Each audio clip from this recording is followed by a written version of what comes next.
G'day guys, Aussie FIFA HD, and oh hang on, before you do anything, before I do, the rash there, I don't know what it's from, don't judge me, I don't know what it's from, it's just a weird rash that's just appeared on my lip. I have no idea, you know, it's not as if I did it doing shaving or anything, you know, I know how to shave, I do.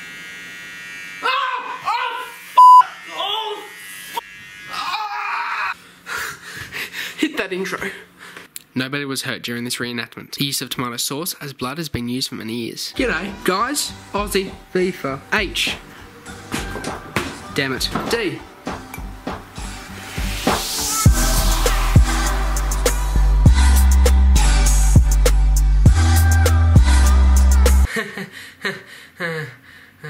Moving on. G'day guys, Aussie FIFA HD, and welcome back to episode 6 of Drafted Glory on my channel. If you enjoyed this video, be sure to hit the like button, and if you're new to the channel, be sure to hit the subscribe button to help it grow. And let's try and hit 10 likes on this video. I would muchly appreciate that if you guys could support the video. But you guys know the drill. We skip the boring part and head straight into the squad of episode 6 of Drafted Glory in 3, 2, 1.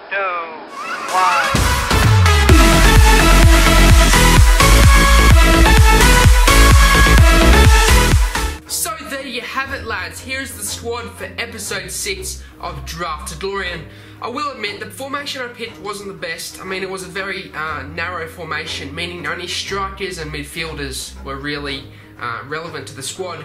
And it appears, as you can see in my bench, there were a lot of right wingers and left wingers, left mids, right mids, etc. That I just couldn't fit into the squad because it was such a narrow formation. That was a mistake on my part, and I'll definitely think of that for the next episode. But as you can see, it was a decent team, and I tell you what, YAYA was fantastic. Even though it didn't quite go well in this draft, you guys will see how we indeed went in the first game. But decent squad. Also, as you see, guys, we had a silver in the squad as well, because that was all I could really fit in the squad at the time. Because as I said, the formation was just so narrow. But I'll stop keeping you guys waiting, and let's get into the first game of episode 6. Right, guys, so we move on to game 1 of this episode, and my opponent only had a standard team. He only really had a decent, average BPL side with Bonnie and Sturridge, but I do believe he subbed on Ronaldo fairly quickly in the first few minutes, or it might have been Neymar or someone like that, someone that was, a high-rated player, a superstar. But my opponent got off to a nice start. Well, in the 53rd minute, he hit it near post, and it went straight to Lloris. Like, that was disappointing for him to let that in. I mean, honestly, and in the 90th minute, this episode, once again, is going to be short, because in the 90th minute, the most cheesiest goal I've ever seen. The keeper saves it, the defender goes to clear it, misses the kick, like he's a 5-year-old, and then Robin is there to tap it in. That was very disappointing, but, another first round exit for us, and that was, once again, just disappointing, because the aim of the series is to always try and make profit. But we did get something decent in the pack, which you guys will see. We ended up getting 2 gold packs and a gold 13 pack. I've never seen that pack before. Never even heard of a gold 13 pack before.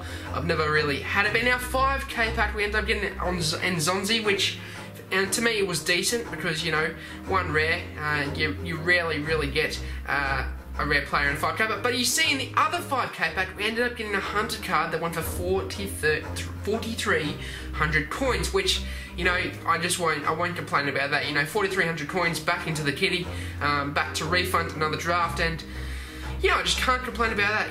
Very likely to get that hunter card. If I didn't get that hunter card, we would have been seeing ourselves losing money on this draft. However, from all the consumables and the players that we did indeed get, and as you'll notice also, I'm saving a few of the players. I'm not selling them all, because eventually they'll be relevant for the Squad Builder Challenge, and they might be worth, 5, 6, 7, 8, 9, even 10,000 coins.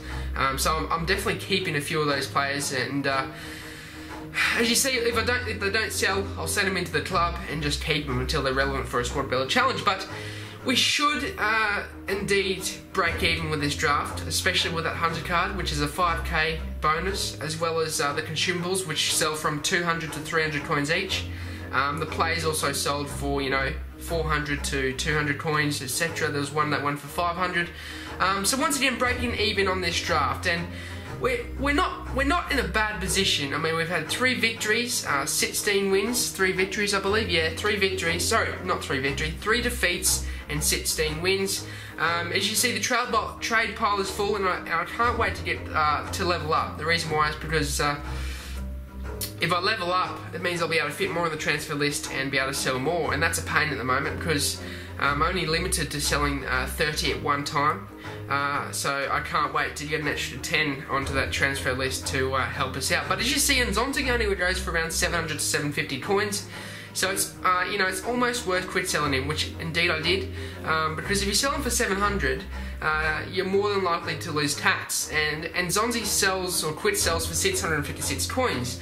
If he sold it for 700, it works out about the same. So you're better off quit selling those players in that situation.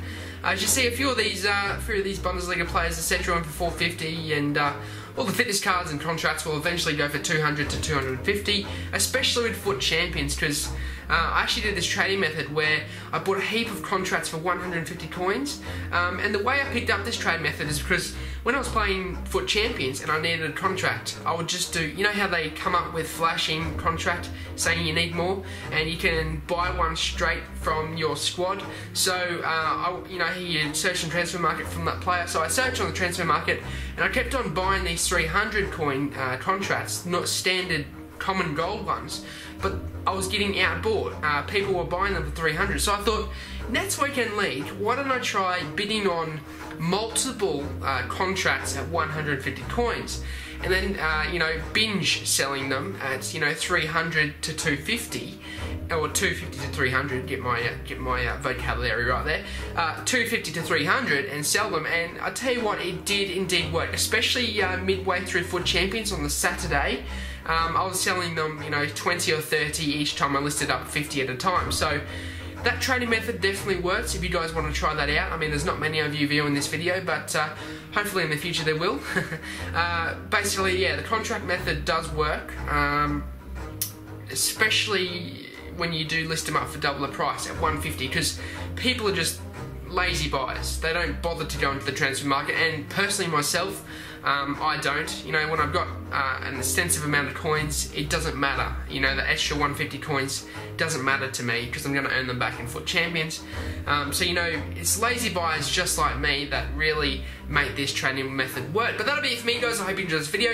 Be sure to hit the like button if you're new to the channel. Be sure to hit the subscribe button to help it grow. I hope you enjoyed this video, and let's try and hit 10 likes on this video once again.